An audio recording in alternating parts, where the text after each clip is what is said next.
네, ETF 글로벌 수익률을 통해서 글로벌 시장의 동향을 알 수 있는 ETF 머니 무브 시간입니다. 자, 오늘 이지스탁의 이지은 대표 오늘도 자리했습니다. 어서 오시죠. 안녕하세요. 네, 안녕하십니까. 자, 한 주간 저희가 미국 ETF 수익률 상위 종목을 통해서 시장을 좀 분석해 볼 텐데요. 미국 증시 또다시 랠리를 좀 이어가는 모습이에요. 저 미국 ETF 주간 수익률 상위 종목부터 좀 살펴볼까요? 네, 일단 앞서서 말씀하신 것처럼 역시나 미국 증시는 나스닥, S&P 500 최고치를 또 경신해내는 모습이 나와줬습니다. 예. 그 중심에는 결국에는 기술주들의 랠리가 좀 강하게 작용이 됐는데요.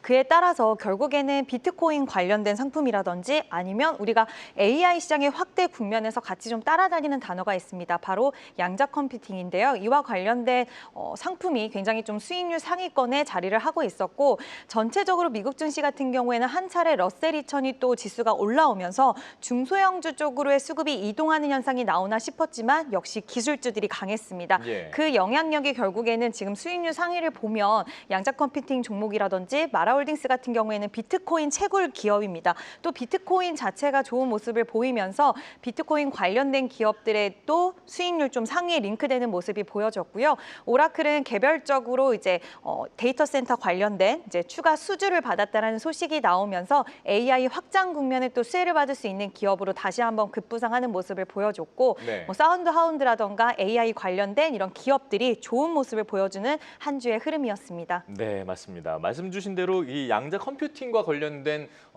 종목들이 굉장히 인기가 있었던 게 제가 기사를 하나 보니까 이제 EU 집행위원회가 2030년까지 양자 분야에서 주도권을 확보하고 관련 산업을 육성하기 위한 퀀텀 유럽 전략을 또 발표했어요. 그에 따른 어떤 수익률 상위 종목이라고 볼 수 있겠죠?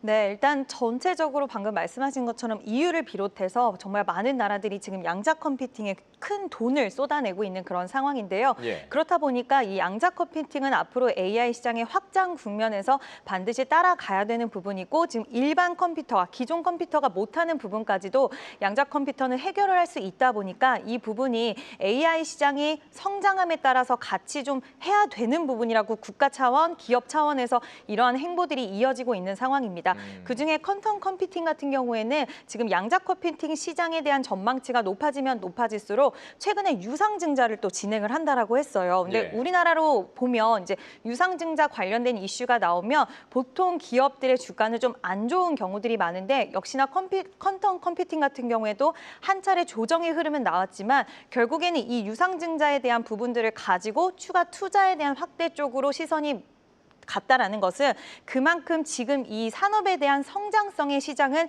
굉장히 좀 큰 점수를 주고 있다라고 다시 한번 확인할 수 있는 대목이 아니었나 싶고요.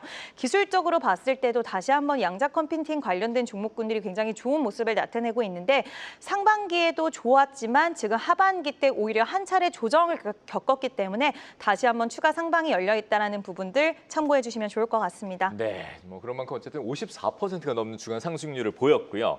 자, 이제 국내 얘기로 좀 넘어가 보겠습니다. 뭐 최근 급등했다가 좀 조정을 받는 분위기의 흐름에 있어요. 국내 ETF 주간 상승 순위 살펴볼까요?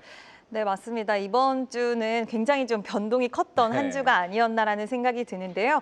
눈에 띄는 부분은 확실히 있었습니다. ETF 관련돼서 레버리지 상품이 눈에 띄는 모습을 보여줬는데요. 예. 역시나 시장 참여자들은 그래도 시장 자체를 좀 상방으로 보고 있구나라는 투자 심리가 깃들여 있는 한 주가 아니었나라는 생각이 드는데 2차 전지 관련돼서 오랜만에 또 수익률 상단에 링크를 해줬고요. 에너지 화학 관련돼서도 최근에 이제 석유화학 관련주들이 업황 회복에 대한 기대감에 바닥권에서 좀 상승률이 나오다 보니 두 번째 탑픽의 종목으로 수익률 종목으로 좀 링크가 되었고 또 BBIG 레버리지 이거 뭐지라고 생각하시는 분들 네. 계실 거예요. 인터넷 게임, 바이오, 2차 전지 관련된 이제 상위에 있는 링크된 기업들 위주로 이제 그 ETF 상품을 구성한 그런 상품인데 예. 오랜만에 올라왔습니다. 수익률 상위에 좀 올라온 모습이었고 포스코 그룹 같은 경우에도 지금 2차 전지 관련된 사업을 영위를 하고 있었는데 전체적으로 양자 컴퓨팅은 미국과 마찬가지의 흐름이 나오는 부분이고 저는 눈에 띄는 부분은 단연 2차 전지 관련된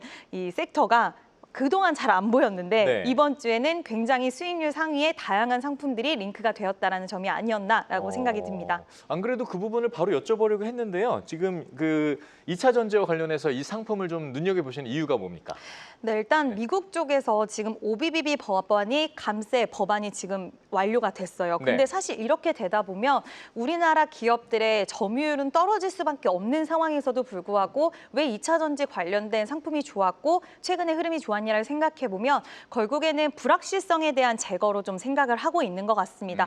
어느 쪽으로 길을 갈지 모르는 부분에서는 항상 불확실성적인 요소로 작용이 되기 때문에 그게 부담으로 이어질 수 있는데 오히려 제거됐다라고 보고 있고요. 최근 중국 쪽에서 공급 과잉 이슈가 계속 나오면서 이런 부분들도 결국에는 공급 과잉에 대한 속도 조절이 들어가면 우리나라 쪽으로의 기회가 올 수 있다는 부분도 부각을 받고 있고 탄산 리튬 같은 경우에도 소폭이지만 상승을 하고 있다는 점도 2차 전지 관련된 기업들이 이제는 바닥을 찍고 다시 한번 좀 상승을 모색할 수 있지 않을까라는 부분들이 형성이 됐고 이제 결국 중요한 건 이제 이번에 실적 시즌에 돌입을 해서 네. 과연 기업들이 어떤 실적을 보이고 그에 따른 가이던스를 어떻게 제시할지 이 부분이 또 완전히 2차 전지 관련된 섹터를 추세를 돌려줄 수 있는 가장 중요한 키포인트가 되지 않을까라고 생각을 하고 있습니다. 예, 그렇죠. 실적이 늘 중요하죠. 자, 그러면 이번에는 이제 대표님이 눈여겨보는 관심 종목, 미국 ETF 상품 중에 어떤 게 있는지 한번 여쭤볼까요? 개인적으로. 네, 미국 ETF 상품 중에서는 청정 에너지 관련돼서 투자하는 상품을 한번 준비를 했습니다. 네. 네, 저기 나가고 있는 ICLN이라는 상품인데요. 일단 글로벌 클린 에너지 기업에 투자를 하는데 이게 미국에 있는 기업만 투자를 하는 게 아니라 미국, 유럽 정말 많은 다양한 나라들의 기업들의 분산해서 투자를 하다 보니 청정 에너지는 지금 탄소 중립에 대한 이야기, 탈탄소 이야기 계속 나오는 가운데 앞으로 우리가 전력에 대한 수요라든지 에너지에 대한 중요성은 더 커질 수밖에 없기 때문에 예. 이와 관련된 기업들의 수익성이라든지 관심도는 올라갈 수 있다라고 보고 있습니다. 최근 주가 흐름도 굉장히 좀 탄력을 받는 모습들이 나와줬는데 아직까지는 상방에 대한 룸이 충분히 남아있다라고 보고 있고요. 다만 정부 정책 관련된 이야기 나올 때마다 약간의 주가 변동성은 단기적으로 있을 수 있다는 거는 참고해 주시면 좋을 것 같고요. 저는 이 상품은 좀 장기적으로도 봐도 무색하지 않겠다라고 생각할 정도로 좋은 기업들이 포진돼 있는 상품이라는 거 참고해 주시면 좋을 것 같습니다. 그렇죠. 환경과 연관된 부분이니까요. 자, 그럼 국내 ETF 중에서는 어떤 상품을 좀 추천해 주실까요? 네, 국내 ETF는 네. 바이오 관련된 ETF 좀 말씀을 바이오요? 드리려고 합니다. 네. 네, 코엑트 바이오 헬스케어 액티브 상품인데요. 이 상품은 지금 바이오 관련돼서 뭐 금리 인하에 대한 사이클 이야기 계속 나오는 가운데 지금 이번에 ADP 민간 고용 좀 하회를 하면서 금리 인하 기대감이 올라갔지만 그 이후에 나온 고용 관련된 지표가 또 잘 나오면서 금리 인하에 대한 기대감이 살짝 후퇴하기는 했습니다만 앞으로 하반기 때는 금리 인하에 대한 이야기 계속 나올 수 있는 부분과 그리고 상반기 때 10조 이상의 12조 가까운 기술 수출을 해냈던 우리나라 기업들이 추가적으로 또 비슷한 규모의 기술 수출을 할 수 있는 가능성이 점쳐지고 있습니다. 예. 만약에 이번 연도 20조가 넘는 기술 수출을 할 수 있는 가능성이 있는데 그렇게 된다라고 했을 때는 기업들의 실적 그리고 투자자들의 심리 개선에 엄청난 효과가 있을 거라고 보고 있고요. 지금 미국에서는 계속해서 기술 이전에 대한 수요가 커지고 있는데 여기서 우리나라 기업들의 기술력이 부족하다면 기회를 놓칠 수 있었겠지만 기술력도 상당히 많이 올라온 상황이라서 이 두 가지의 의견이 좀 맞물려서 시너지 효과를 발휘할 수 있지 않을까. 그래서 오늘은 제약바이오 기업들이 살짝 조정의 흐름이 있었긴 합니다만 저는 하반기 때는 제약바이오 관련된 기업들 계속 보시면 좋을 것 같고요. 특히 기술 수출 모멘텀 갖고 있는 기업들 위주로 포진돼 있는 상품 좀 관심 있게 보셔도 좋을 것 같습니다.